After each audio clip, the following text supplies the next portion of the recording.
닥터 스트레인지, 그래비티, 탑건 매버릭 등 다양한 CG와 와장창 박살나는 블록버스터 영화들의 경우 와우 이건 무조건 IMAX로 봐야 돼 라고 웅장하고 전율 넘치는 영상미에 대한 새로운 찬사가 이어지기 마련인데요. 블록버스터는 아무따 용암에 라고 하는 IMAX 광팬들의 호들갑에 IMAX로 보면 뭐가 그리 대단한 것인지 의문이 생깁니다. 오늘은 용산 왕십리를 비롯한 전국 곳곳의 IMAX 상영관에서 영화를 보면 무엇이 그리 달리 체감되는 것인지 대체 IMAX란 무엇인지 확인해보겠습니다.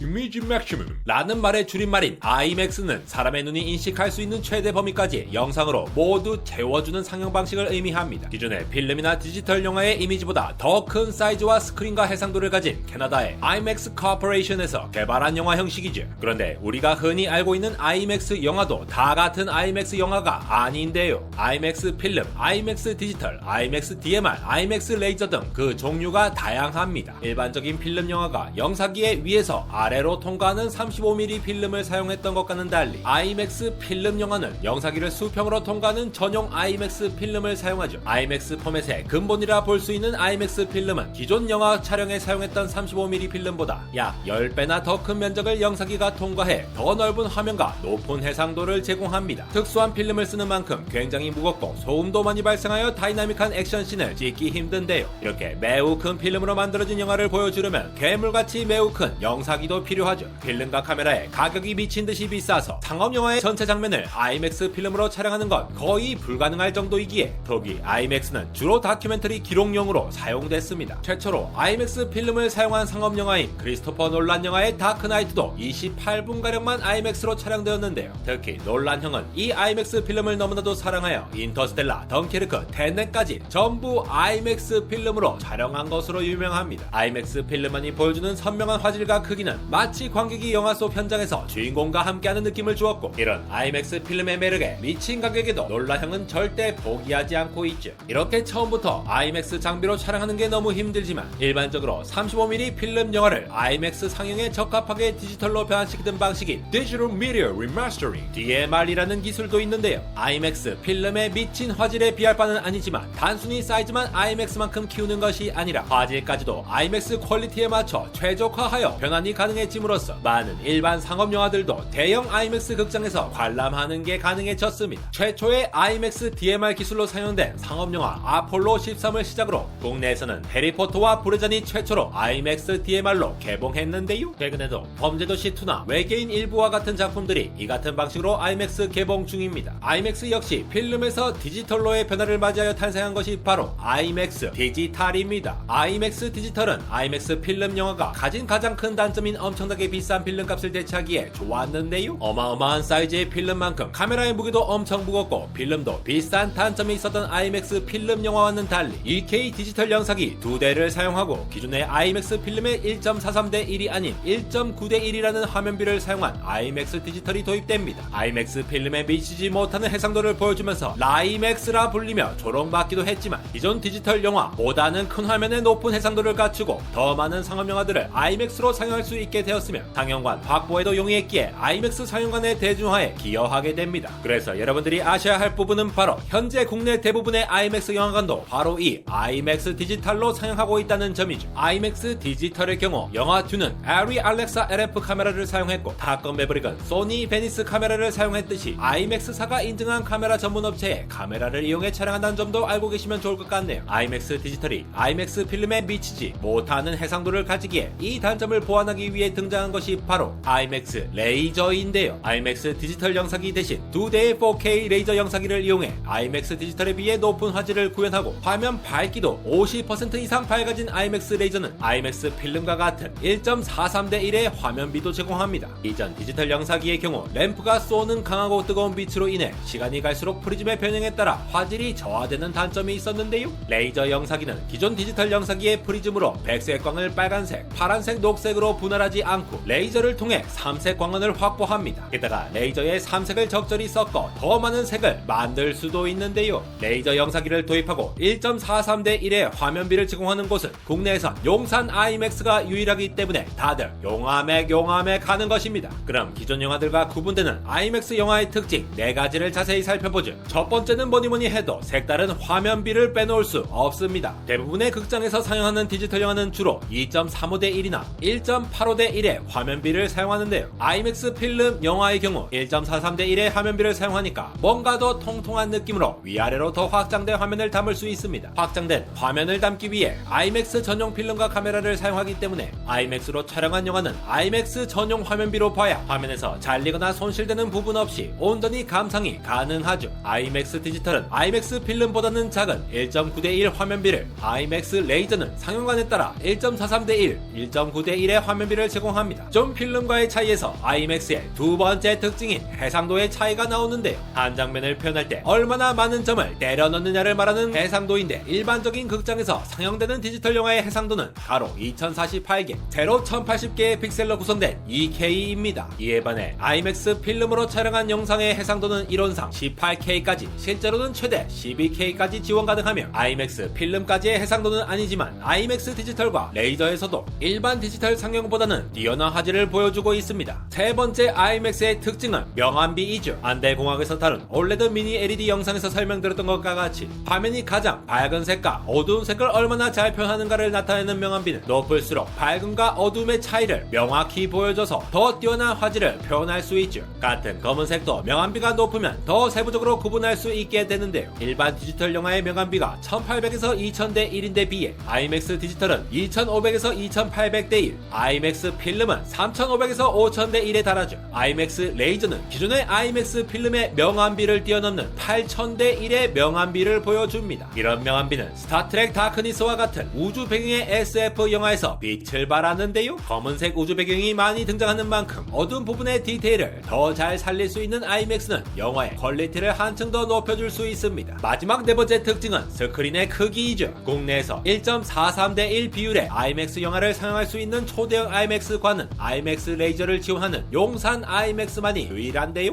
가로 31m, 높이 22.4m에 달하는 국내 최대이자 세계에서도 아주 큰 편에 속하는 아이맥스 상영관입니다. 그러나 이 용산 아이맥스도 아이맥스 필름을 상영할 수는 없는데요. 우리나라는 1985년에 개관한 63빌딩의 아이맥스관이 최초로 아이맥스 필름을 상영했는데, 그 당시에도 지금의 아이맥스 상영관보다 큰 스크린으로 아이맥스 필름 영상을 감상할 수 있었으나 아쉽게도 2015년에 폐관하여 국내에는 더 이상 아이맥스 필름 상영관이 아이맥스 GT 그랜드 티어가 남아있지 않습니다. 또한 아이맥스 상영관의 스크린은 아이맥스 영화 포맷에 맞게 일반 상영관의 스크린과 달리 5도 정도 관객을 향해 기울어져 있고, 객석의 층계도 30에서 45도 각도를 가지고 있어 관객들은 아이맥스 영화를 최적화된 상영관에서 몰입해 관람할 수 있죠. 이렇게 아이맥스 영화는 아이맥스 필름으로 촬영했을 때의 압도적인 해상도와 스크린 크기를 주무기로 장착하고, 아이맥스 디지털과 아이맥스 레이저 영사기 등으로 아이맥스 필름 영화가 가지는 비싼 제작비와 전용관 확보의 어려움에 대응했습니다. 하지만 스크린 크기는 아이맥스에 조금 뒤처져도 화질이나 사운드에서 강점을 보이고 있는 돌비 시네마나 정확한 색감과 명암비를 갖춘 슈퍼 S 컬러리움 같은 LED 시네마 등의 특화관들이 아이맥스와 치열한 경쟁을 벌이고 있는데요. 넷플릭스, 디지털 플러스, 애플 TV 등 안 그래도 OTT 서비스로 볼 게 넘쳐나는 상황에서 극장이 살아남기 위해 선택한 특화관 전략이 관객들에게 영화관을 찾을 이유를 제시해주고 있습니다. 블레이드 러너 2046 개봉 직전 과학 커뮤니케이터들의 영화 시사에 초청이 있어 용화맥을 처음으로 영접했던 5년 전, 만주벌판을 생각나게끔 하는 매우 큰 화면과 양쯔강 유역 계단식 영동을 생각해 하는 쫙 펼쳐진 좌석에 또 한 번 놀랐는데요. 생각보다 엄청나게 뒷자리에 배정받아 그 큰 화면이 그리 크게 느껴지지 않았다는 것이 또 한 번 놀랄 일이었지만, 심오한 그 영화의 줄거리는 전혀 생각나지 않고 라라랜드 주인공 고슬링 얼굴만 어른거리며, 과연 아이맥스는 항상 옳은 것인지에 대한 질문에 답을 하지 못한 채로 언제 마지막으로 영화관을 갔는지도 기억이 나지 않아 더욱더 서글퍼져버린 상태로 13인치 디스플레이 속에서 절규하고 있는 영화와 여행은 혼자서 해야 제맛이지. 안대공학 에러였습니다.